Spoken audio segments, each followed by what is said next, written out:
कहानी का सरनामा है छत उपर, जिहड़ी मेरी किताब तितली विच 2003 अंदर जिहड़ी किताब छपी सी ओहदे विच शामिल है।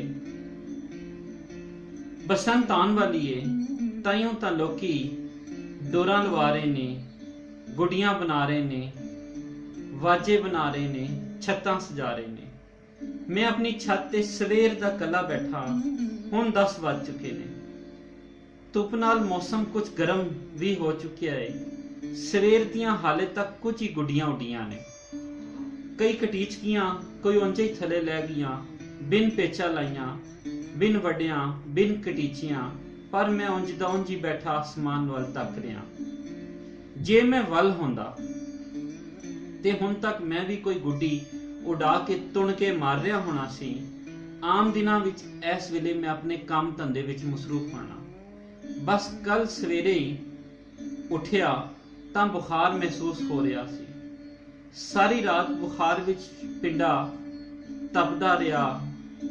अगली शाम नूं बुखार दे नाल नाल एलर्जी भी हो गई ते सारी रात कंबदियां ही गुजरी। ठंड तो बचन लई मैं छत उत्ते आ गया।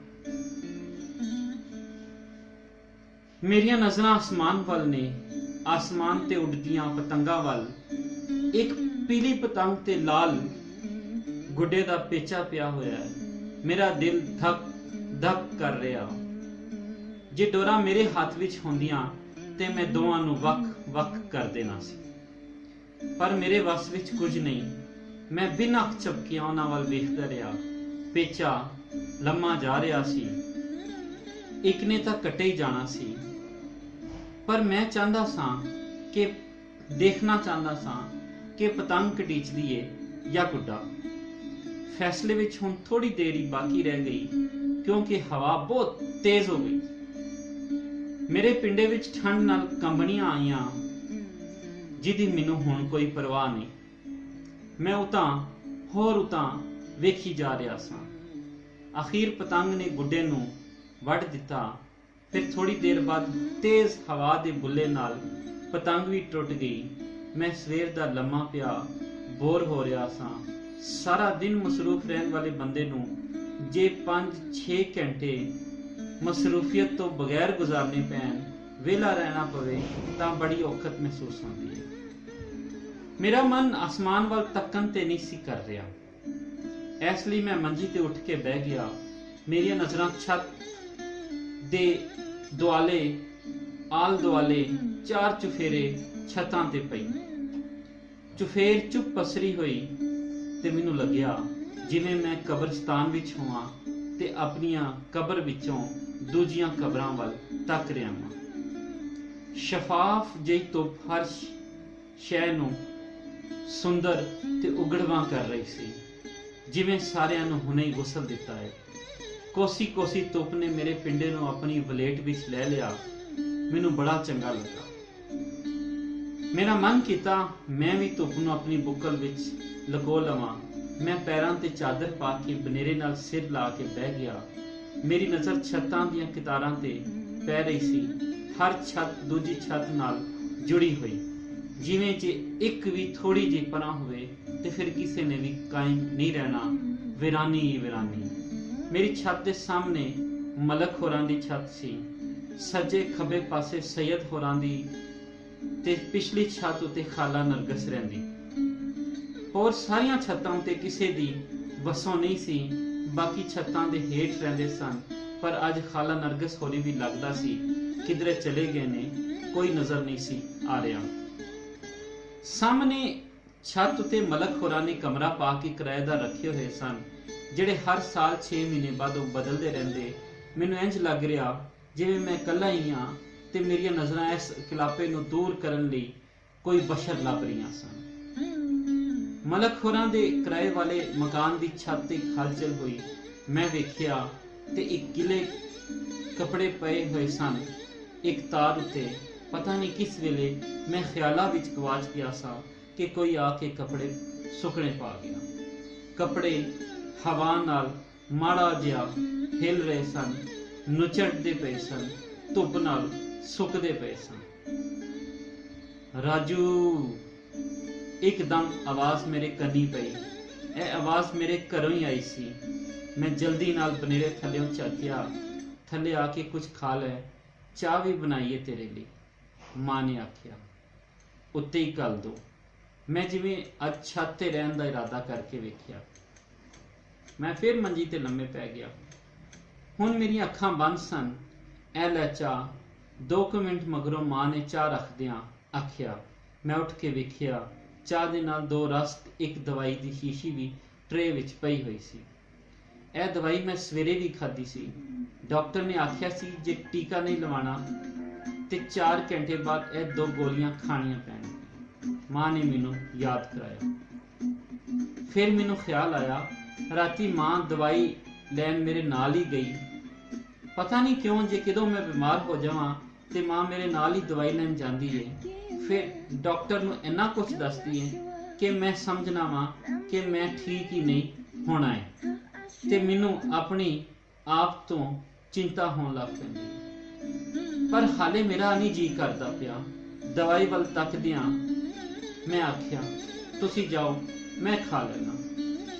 ਮੈਂ ਤੇਰੇ ਕੋਲ ਬਹਿਨੀ ਆ, ਜੇ ਤੂੰ ਖਾਏਂਗਾ ਫਿਰ ਥੱਲੇ ਜਾਵਾਂਗੇ। ਨਹੀਂ, ਮੈਂ ਖਾ ਲਵਾਂਗਾ, ਤੁਸੀਂ ਜਾਓ। ਮੈਂ ਯਕੀਨ ਦਿਵਾਉਣ ਲਈ ਆਖਿਆ, ਕਿਉਂਕਿ ਉਹਨਾਂ ਨੂੰ ਪਤਾ ਸੀ ਕਿ ਦਵਾਈ ਖਾਣ ਤੋਂ ਇਹਦੀ ਜਾਨ ਜਾਂਦੀ ਹੈ।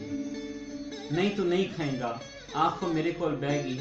ਮੈਂ 3 ਦਿਨਾਂ ਤੋਂ ਰਸ ਖਾ ਰਿਹਾ ਸਾਂ ਤੇ ਰਸ ਖਿਚੜੀ ਖਾ ਅੱਕ ਗਿਆ ਹੋਇਆ ਸਾਂ। ਬੜੀ ਮੁਸ਼ਕਲ ਨਾਲ ਪਿਉਂ ਇੱਕ ਰਸ ਅੰਦਰ ਲੰਘਾਇਆ। ਚਾਹ ਪੀਂਦਿਆਂ ਪੀਂਦਿਆਂ ਮੇਰੀ ਨਜ਼ਰਾਂ ਉਸ ਕੋਠੇ ਤੇ ਪਹੁੰਚੀਆਂ ਜਿੱਥੇ ਕੋਈ ਹੁਣੇ ਕੱਪੜੇ ਪਾ ਗਿਆ ਸੀ। ਇੱਕ ਮੋਟੇ ਬੁੱਲਾਂ ਵਾਲੀ ਤੇ ਮੋਟੀਆਂ ਅੱਖਾਂ ਵਾਲੀ, ਮੁੰਡਿਆਂ ਵਿੱਚ ਨਿਊ ਐਂਟਰੀ ਦੇ ਨਾਂ ਨਾਲ ਮਸ਼ਹੂਰ, ਤਾਰ ਤੋਂ ਡਿੱਗੇ ਕੱਪੜੇ ਪਾਉਣ ਵਾਲੀ। ਮੇਰੀਆਂ ਨਜ਼ਰਾਂ ਉੱਥੇ ਜੰਮ ਜਾਣੀਆਂ ਸਨ ਜੇ ਮਾਂ ਮੈਨੂੰ ਇਹ ਨਾ ਆਖਦੀ, ਹੁਣ ਦਵਾਈ ਖਾ ਵੀ ਲੈ। ਮੈਂ ਦੋਵੇਂ ਗੋਲੀਆਂ ਇੱਕੋ ਵਾਰੀ ਸੰਗ ਅੰਦਰ ਸੁੱਟੀਆਂ ਤੇ ਉੱਤੋਂ ਚਾਹ ਦਾ ਬਾਕੀ ਅੱਧਾ ਕੱਪ ਪੀਤਾ ਤੇ ਲੰਮਾ ਪੈ ਕੇ ਅੱਖਾਂ ਮੀਟ ਲਈਆਂ। ਜਾਣ ਤੋਂ ਪਹਿਲਾਂ ਮਾਂ ਆਖ ਗਈ ਸੀ, ਜੇ ਕਿਸੇ ਹੋਰ ਸ਼ੈ ਦੀ ਲੋੜ ਹੋਵੇ ਤੇ ਮੈਨੂੰ ਸੱਦ ਲਈ। ਮਾਂ ਦੇ ਜਾਣ ਮਗਰੋਂ ਮੈਂ ਕੁਝ ਦੇਰ ਲਈ ਸੌਂ ਗਿਆ। ਜਦੋਂ ਅੱਖਾਂ ਖੁੱਲੀਆਂ, ਘੜੀ ਤੇ ਵੇਖਿਆ 2 ਵੱਜ ਚੁੱਕੇ ਸਨ। ਮਾਂ ਨੇ ਆ ਕੇ 2 ਗੋਲੀਆਂ ਖਵਾਉਣ ਤੋਂ ਪਹਿਲਾਂ ਖਿਚੜੀ ਖਵਾਈ। ਆਸਮਾਨ ਤੇ ਕਾਲਜੋਂ ਸਕੂਲੋਂ ਆਏ ਹੋਏ ਮੁੰਡਿਆਂ ਕੁੜੀਆਂ ਨੇ ਪਤੰਗਾਂ ਉਡਾਣੀਆਂ ਸ਼ੁਰੂ ਕਰ ਦਿੱਤੀਆਂ ਸਨ। ਮੇਰੀ ਮੰਜੀ ਦੀ ਪਵਾਂਦੀ ਛਾਂ ਹੋ ਚੁੱਕੀ। ਸਾਹਮਣੇ ਕੋਠੇ ਤੇ ਪਏ ਕੱਪੜੇ ਸੁੱਕ ਚੁੱਕੇ ਸਨ। ਬਿਜਲੀ ਦੀਆਂ ਤਾਰਾਂ ਉੱਤੇ ਕੋਈ ਚਿੜੀ ਨਹੀਂ ਸੀ ਬੈਠੀ। ਮੈਂ ਖਿਆਲਾਂ ਵਿੱਚ ਖੁੱਭ ਗਿਆ। ਠੰਡੀ ਹਵਾ ਦੇ ਹੁੱਲੇ ਨੇ ਮੈਨੂੰ ਮੰਜੀ ਧੁੱਪੇ ਕਰਨ ਤੇ ਮਜਬੂਰ ਕਰ ਦਿੱਤਾ। ਮੈਂ ਉੱਠਿਆ ਤੇ ਮੇਰੀ ਨਜ਼ਰ ਬਨੇਰੇ ਤੋਂ ਬਾਹਰ ਗਈ। ਹਰ ਛੱਤ ਉੱਪਰ ਕੋਈ ਨਾ ਕੋਈ ਬੈਠਾ ਹੋਇਆ, ਕੋਈ ਕਿਤਾਬ ਪੜ੍ਹਦਾ, ਕੋਈ ਗੱਲਾਂ ਕਰਦਾ, ਕੋਈ ਪਤੰਗ ਉਡਾਈ ਜਾ ਰਿਹਾ ਸੀ। ਕੋਈ ਐਂਟੀਨਾ ਠੀਕ ਕਰ ਰਿਹਾ ਹੋਵੇ ਤੇ ਕੋਈ ਇਸ਼ਾਰਿਆਂ ਨਾਲ ਕਿਸੇ ਨੂੰ ਕੁਝ ਸਮਝਾ ਰਿਹਾ ਹੋਵੇ। ਮੈਨੂੰ ਲੱਗਿਆ ਜਿਵੇਂ ਕਬਰਸਤਾਨ ਵਿੱਚ ਹਰ ਕਬਰ ਤੇ ਕੋਈ ਨਾ ਕੋਈ ਫਾਤਿਹਾ ਪੜ੍ਹਨ ਆਇਆ ਹੈ। ਹੁਣ ਮੈਂ ਬਹੁਤਾ ਬੇਆਰਾਮ ਨਹੀਂ ਸਾਂ। ਬੁਖਾਰ ਵੀ ਕੁਝ ਘਟ ਗਿਆ ਸੀ। ਮਾਂ ਨੇ 1-2 ਵਾਰੀ ਕੁਝ ਖਾਣ ਪੀਣ ਲਈ ਪੁੱਛਿਆ, ਪਰ ਮੈਂ ਇਨਕਾਰ ਕਰ ਦਿੱਤਾ। ਹਾਲੇ ਦਵਾਈ ਦਾ ਟਾਈਮ ਨਹੀਂ ਸੀ। ਥੋੜੇ ਚਿਰ ਪਿੱਛੋਂ ਚੁਫੇਰੇ ਪਿਲਾਹਟ ਖਿਲਰ ਗਈ, ਮੇਰੀ ਮੰਜੀ ਤੇ ਵੀ, ਮੇਰੇ ਪਿੰਡੇ ਤੇ ਵੀ ਤੇ ਹਰ ਛੱਤ ਤੇ ਵੀ। ਅੱਜ ਮੈਨੂੰ ਛੱਤਾਂ ਤੇ ਪਿਆਰ ਆਉਣ ਲੱਗਾ। ਜੇ ਇਹ ਨਾ ਹੋਣ ਤੇ ਅਸੀਂ ਨੰਗੇ ਹੋ ਜਾਈਏ। ਪਿਲਾਹਟ ਛਾ ਜਾਣ ਦੇ ਕੁਝ ਦੇਰ ਮਗਰੋਂ ਠੰਡੀ ਹਵਾ ਦਾ ਬਹੁਤਾ ਹੀ ਝੁੱਲਣ ਦਾ ਮੌਸਮ ਜਿਵੇਂ ਸ਼ੁਰੂ ਹੋ ਗਿਆ। ਆਸਮਾਨ ਉੱਤੇ ਗੁੱਡੀਆਂ ਘੱਟ ਤੇ ਪੰਛੀ ਜ਼ਿਆਦਾ ਉੱਡ ਰਹੇ ਸਨ। ਸਾਰੇ ਪੰਛੀ ਚੜ੍ਹਦੇ ਵੱਲ ਨੂੰ ਉੱਡੀ ਜਾ ਰਹੇ ਸਨ। ਮੇਰੇ ਮਨ ਵਿੱਚ ਵੀ ਆਇਆ ਕਿ ਮੈਂ ਵੀ ਚੜ੍ਹਦੇ ਵੱਲ ਨੂੰ ਉੱਡ ਜਾਵਾਂ, ਪਰ ਝੱਟ ਮੈਨੂੰ ਖਿਆਲ ਆਇਆ ਮੇਰੀ ਮੰਜ਼ਿਲ ਕੀ ਹੋਵੇਗੀ। ਥੋੜੀ ਦੇਰ ਬਾਅਦ ਛੱਤਾਂ ਫਿਰ ਕਬਰਾਂ ਬਣ ਗਈਆਂ। ਹਰ ਕੋਈ ਥੱਲੇ ਜਾ ਚੁੱਕਿਆ ਸੀ ਜਾਂ ਫਿਰ ਹਲਕੇ ਹਨੇਰੇ ਵਿੱਚ ਗਵਾਚ ਗਿਆ। ਸਭ ਕੁਝ ਉਂਝ ਹੀ ਸਵੇਰ ਵਰਗਾ ਹੋ ਗਿਆ। ਮੈਂ ਹਾਲੇ ਵੀ ਬੁਕਲ ਵਿੱਚ ਬੈਠਾ ਸਾਂ, ਜਿਵੇਂ ਸਵੇਰੇ ਬੈਠਾ ਸਾਂ, ਤੇ ਮੈਨੂੰ ਉੜਦੀ ਹੋਈ ਇੱਕ ਫਾਖਤਾ ਨਜ਼ਰ ਆਈ। ਲੱਗਦਾ ਸੀ ਮੇਰੇ ਘਰ ਵਾਲਿਆਂ ਨੂੰ ਮੇਰੀ ਕੋਈ ਚਿੰਤਾ ਨਹੀਂ ਜਾਂ ਕਿਸੇ ਕੰਮ ਵਿੱਚ ਰੁੱਝੇ ਹੋਏ ਨੇ। ਮੈਨੂੰ ਉੜਦੀ ਹੋਈ ਜਦੋਂ ਇੱਕ ਫਾਖਤਾ ਨਜ਼ਰ ਆਈ, ਇਸ ਫਾਖਤਾ ਨੇ ਮੈਨੂੰ ਉਹ ਫਾਖਤਾ ਯਾਦ ਕਰਾ ਦਿੱਤੀ ਜਿਹੜੀ ਇੱਕ ਸੁੱਕੇ ਰੁੱਖ ਦੀ ਚੋਟੀ ਉੱਤੇ ਰਹਿੰਦੀ ਸੀ ਇੱਕ ਦਿਨ ਉਸ ਰੁੱਖ ਦੇ ਮੁੱਢ ਨੂੰ ਅੱਗ ਲੱਗ ਗਈ, ਪਰ ਉਹ ਉੱਥੇ ਹੀ ਆਪਣੇ ਆਲਣੇ ਵਿੱਚ ਬੈਠੀ ਰਹੀ। ਕੋਲ ਟੁਰੇ ਜਾਂਦੇ ਰਾਈ ਨੇ ਵੇਖਿਆ ਤੇ ਆਖਿਆ, ਉੱਡ ਜਾ, ਨਹੀਂ ਤੇ ਮਰ ਜਾਵੇਂਗੀ। ਪਰ ਉਂਝੇ ਹੀ ਬੈਠੀ ਰਹੀ। ਕੁਝ ਦੇਰ ਮਗਰੋਂ ਰਾਈ ਨੇ ਫਿਰ ਆਖਿਆ, ਪਰ ਉਹਨੇ ਗੱਲ ਨਾ ਗੋਲੀ। ਰਾਈ ਅਗਾਂਹ ਤੁਰ ਗਿਆ।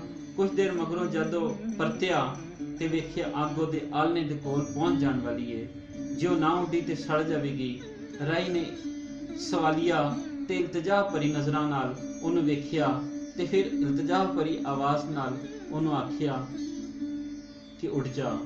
ਫਾਖਤਾ ਨੇ ਅੱਗੋਂ ਜਵਾਬ ਦਿੱਤਾ, ਅਸੀਂ ਇੱਥੇ 7 ਪੁਸ਼ਤਾਂ ਤੋਂ ਰਹਿ ਰਹੇ ਹਾਂ। ਜੇ ਮੈਂ ਅੱਜ ਇਹ ਥਾਂ ਛੱਡ ਦਿੱਤੀ ਤੇ ਮੇਰੀਆਂ ਪੁਸ਼ਤਾਂ ਦੀ ਸਾਰੀ ਮਿਹਨਤ ਜ਼ਾਇਆ ਹੋ ਜਾਏਗੀ।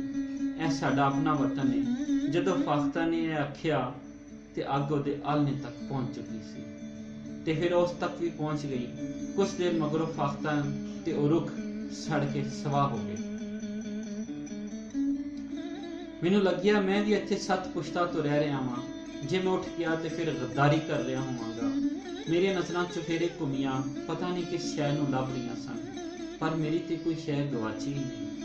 ਫਿਰ ਮੈਂ ਕੀ ਲੱਭ ਸਕਦਾ ਸਾਂ? ਸਾਹਮਣੇ ਵਾਲੇ ਕੋਠੇ ਤੇ ਉਹੀ ਨਿਊ ਐਂਟਰੀ ਆਈ। ਹਨੇਰੇ ਵਿੱਚ ਉਹਦੀਆਂ ਅੱਖਾਂ ਬਲ ਰਹੀਆਂ ਸਨ ਤੇ ਉਹਦੀਆਂ ਬਾਹਾਂ ਵਿੱਚ ਪਈਆਂ ਚਿੱਟੇ ਰੰਗ ਦੀਆਂ ਚੂੜੀਆਂ ਨਜ਼ਰ ਆ ਰਹੀਆਂ ਸਨ। ਉਹਦੇ ਪਾਏ ਹੋਏ ਕੱਪੜੇ ਸੁੱਕ ਚੁੱਕੇ ਸਨ, ਜਿਹੜੇ ਉਹਨੇ ਤਾਰ ਤੇ ਸਵੇਰੇ ਗਿੱਲੇ ਪਾਏ ਸਨ। ਉਹਨੇ ਇੱਕ ਇੱਕ ਕੱਪੜੇ ਨੂੰ ਲਾ ਕੇ ਮੋਢੇ ਉੱਤੇ ਰੱਖਿਆ ਤੇ ਫਿਰ ਥੱਲੇ ਉਤਰ ਗਈ।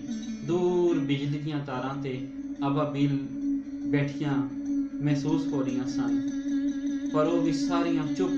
ਮੈਂ ਕਿਸੇ ਨਾਲ ਗੱਲਾਂ ਕਰਨਾ ਚਾਹੁੰਦਾ, ਆਪਣਾ ਵੇਲਾ ਲੰਘਾਉਣਾ ਚਾਹੁੰਦਾ ਸਾਂ, ਪਰ ਕੋਈ ਵੀ ਤੇ ਨਹੀਂ ਸੀ ਮੇਰੇ ਕੋਲ। ਹਰ ਛੱਤ ਉੱਤੇ ਠੰਡੀ ਹਵਾ ਦਾ ਰਾਜ ਲੱਗਣ ਲੱਗਾ। ਮੈਂ ਇਕੱਲਾ ਹੋ ਗਿਆ ਸਾਂ, ਬਿਲਕੁਲ ਇਕੱਲਾ। ਮੈਂ ਬੁਖਾਰ ਮਹਿਸੂਸ ਕਰ ਰਿਹਾ ਸਾਂ। ਇੱਕਦਮ ਮੈਨੂੰ ਲੱਗਿਆ ਜਿਵੇਂ ਮੈਨੂੰ ਬੁਖਾਰ ਚੜ ਰਿਹਾ ਹੋਵੇ। ਇਸ ਵੇਲੇ ਮੈਨੂੰ ਮੌਤ ਯਾਦ ਆਈ ਤੇ ਆਪਣੀ ਛੱਤ ਵੀ ਇੱਕ ਕਬਰ ਲੱਗੀ। ਕਬਰਸਤਾਨਾਂ ਵਿੱਚੋਂ ਇੱਕ ਕਬਰ, 4 ਚੁਫੇਰੇ, ਕੋਈ ਵੀ ਨਹੀਂ ਸੀ। ਹਨੇਰਾ ਗੂੜਾ ਹੁੰਦਾ ਜਾ ਰਿਹਾ ਸੀ। ਮੇਰੀਆਂ ਅੱਖਾਂ ਸਾਹਮਣਿਓਂ ਛੱਤਾਂ ਓਲੇ ਹੋਈ ਜਾ ਰਹੀਆਂ ਸਨ। ਇੱਕੋ ਡੱਕੀ ਇੱਕ ਆਵਾਜ਼ ਮੇਰੇ ਕੰਨੀ ਪਈ। ਉਹ ਆਵਾਜ਼ ਮੇਰੀ ਮਾਂ ਦੀ ਸੀ, ਜੋ ਆਖ ਰਹੀ ਸੀ, ਪੁੱਤਰ ਹੁਣ ਥੱਲੇ ਆ ਜਾ, ਸ਼ਾਮ ਨੂੰ ਚੁੜੇਲਾਂ ਆ ਜਾਣੀਆਂ ਨੇ।